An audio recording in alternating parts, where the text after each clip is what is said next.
Good afternoon, I'm Mariana Calles, and this is your XFM News Update. A man and a woman were taken into custody following the seizures at an address on Westlake Street and one on McNay Street. Sandash Bao, Media Relations Officer for the London Police, says what was found. 61 grams of methamphetamine, 22 grams of fentanyl, $380 worth of hydromorphone, and $325 in Canadian currency was seized. The overall bus had a value of over $15,000. Two suspects remain in custody and are expected to appear in court today. Bus rapid transit is moving forward but won't look the same as the original plan. XFM News reporter Jason McDonald has the details.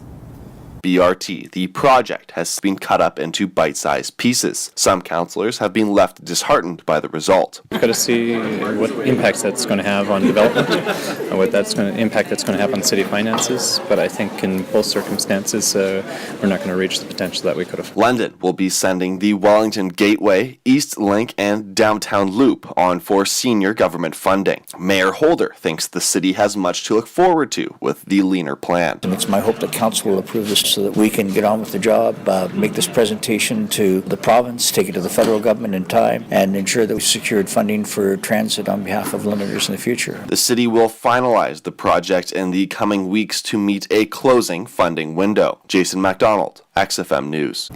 MPPs and angry Ontarians gather in a town hall against private healthcare.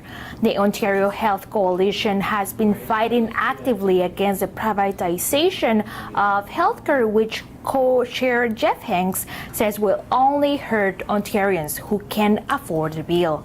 The super agency is a recipe for American-style healthcare, where millions of people, they can't afford their healthcare. They either can't pay their insurance premiums, even if they can't afford their medicine, or they just can't go to the doctor because they can't afford the tests. Hanks adds that Ford's plans to merge many healthcare agencies into one super agency will end up allowing too much power while lacking transparency and accountability. The group is now planning to rally in Queen's Park, Toronto.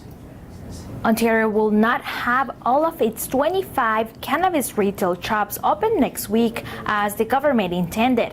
Several store license holders are still waiting through a lengthy approval process. However, stores that fail to open on Monday could face penalties for delays, but the government said it would not rush the vetting process. I'm Mariana Calles, and that was your XFM News Update.